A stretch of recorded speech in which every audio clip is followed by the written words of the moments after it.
যখন আমাদের খারাপ সময় চলে, যখন আমাদের হতাশার সময় চলে, এই মোমেন্টে আমরা আসলে কি করতে পারি? এটা খুব গুরুত্বপূর্ণ এই বিবেচনায় যে যখন আমরা খুব ডাউন পিরিয়ড আমাদের চলে, আমরা খুব খারাপ টাইম পার করি, ওই মোমেন্টে আমরা এমন কিছু কাজ করে ফেলি যেটা নিয়ে পরবর্তীকালে আমরা হয়তো পস্তাই, আমরা হয়তো সাফার করি, কিন্তু ওইখান থেকে আর ব্যাক আসার কি থাকে না, সুযোগ থাকে না।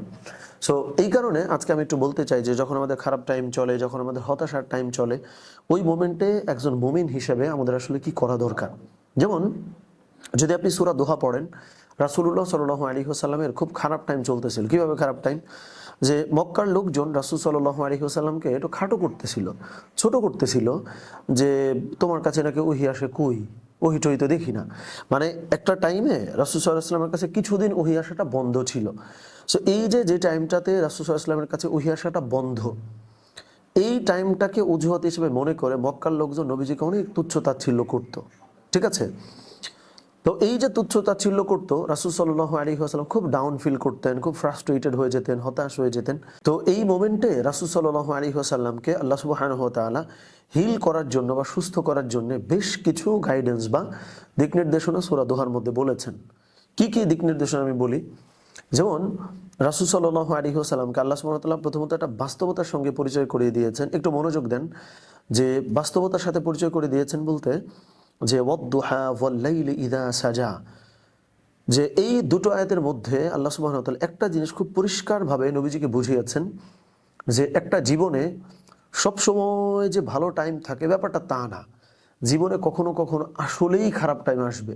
সো যেই মোমেন্টে আপনি প্রস্তুত যে আসলেই তো জীবনে কখনো কখনো খারাপ টাইম আসবে, এই প্রস্তুতি যখন আপনার মধ্যে আছে, তখন কিন্তু খারাপ টাইম আসলে তুলনামূলক আপনি কম হতাশ হবেন।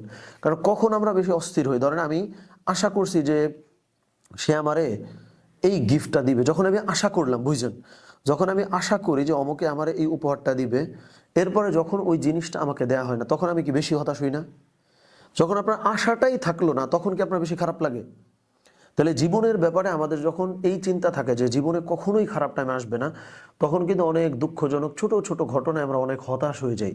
কিন্তু যেই মোমেন্টে আপনি প্রস্তুত যে আসলেই তো আল্লাহ সুবহানাহু ওয়া তাআলা বলেছেন যে ওয়াদ-দুহা ওয়াল-লাইলি ইযা সাজা, যে আসলেই জীবনে খারাপ টাইম মাঝে মধ্যে আসে, এইটা যখন আপনি মেন্টালি বা মানসিকভাবে প্রস্তুত, তখন হতাশ কিন্তু তুলনামূলক কম, বুঝছেন?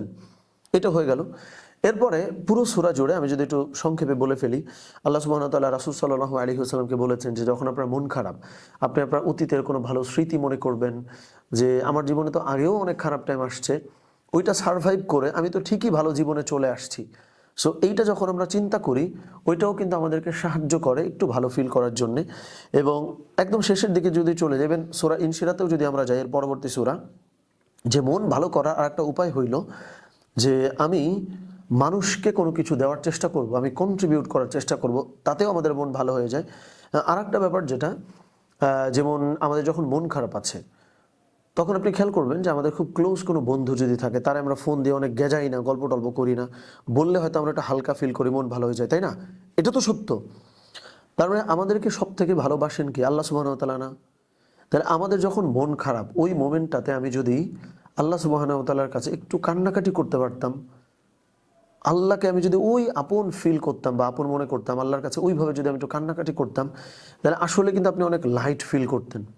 সমস্যা হইল, যখনই আপনার আপন কে এই চিন্তা করি, তখন আমরা আল্লাহকে বাদ দিয়ে চিন্তা করি যে এখানে মনে হয় মানুষ বোঝানো হচ্ছে। মানুষের বাইরেও তো সব থেকে বড় আপন তো আল্লাহ সুবহানাহু ওয়া তাআলা। তাহলে আপনি যদি আপনার আল্লাহ সুবহানাহু ওয়া তাআলার কাছে ব্যাপারটা শেয়ার করেন, তাহলে দুনিয়ার কাউরে ফোন দিলে যেমন মন ভালো হইতো, এইখানেও তো আল্লাহ সুবহানাহু ওয়া তাআলাকে ফোন দিলে তথা নামাজে দাঁড়ায় কান্নাকাটি করলে, একদম বমি করে দিলে যে আল্লাহ আমি আর পারতেছি না, তাইলেও তো মন ভালোই হওয়ার কথা। সো এইটাই আর কি, অনেক লম্বা বোধহয় হয়ে গেছে আলোচনা। তো এই প্রক্রিয়াগুলো অবলম্বন করলে আপনার যে খারাপ টাইম চলে, ওইটাও আপনি ভালো করতে পারবেন ইনশাআল্লাহ।